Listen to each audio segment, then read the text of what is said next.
Hello everyone, welcome back to another session of AWS Mastery course. So in this session, we are going to understand the, very important topic. And this topic is basically a continuation of the last video when we talked about the serverless computing. So when we talk about serverless computing, AWS Lambda is the, I can say one of the best example of serverless computing. So we are going to understand like what is Lambda, where we can use Lambda function, and why we are saying Lambda is an example of serverless computing. So let's understand all these things into this session. So let's start the session. So now we are starting with AWS Lambda. So first question is, what is AWS Lambda? So it is one of the best example of serverless computing, having one service which is Lambda. So Lambda is, I can say serverless compute service that runs your code when there is an event gets executed. Okay. So if there is no kind of event execution function invoking, then your code is not going to work. So the purpose is allow to run code without provisioning or managing the server.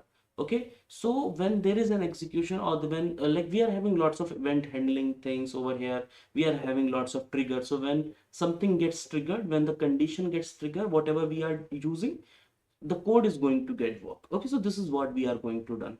Now apart from that, we are having like event driven execution. I am already telling you this. So when there is an event or I can say when there is a trigger, then our code is going to get work. So now let's talk about the key features and benefits. So I have already told you in the last video when I was teaching you about the serverless computing. So automatic scaling, because you are not managing anything, everything is managed by the AWS itself, so you don't have to worry about the scaling up. And it actually supports multiple language. You can build something based on Python, Node, Java, Go, C Sharp. It totally depends on you. And it is having integration with other services, means you can integrate your Lambda with S3, DynamoDB, CloudWatch, SNS. So there are multiple things. And also we are having benefits. So for the first benefit which we are having is cost efficiency. So means whenever you are going to do an execution, so you have to pay according to the execution. So it is also known as paper execution. Here we don't have something like pay as you go, it is paper execution we are having. So also like there is something no server management, because we are not managing the server in this.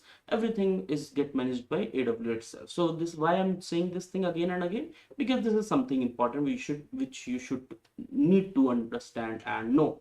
So let's conclude.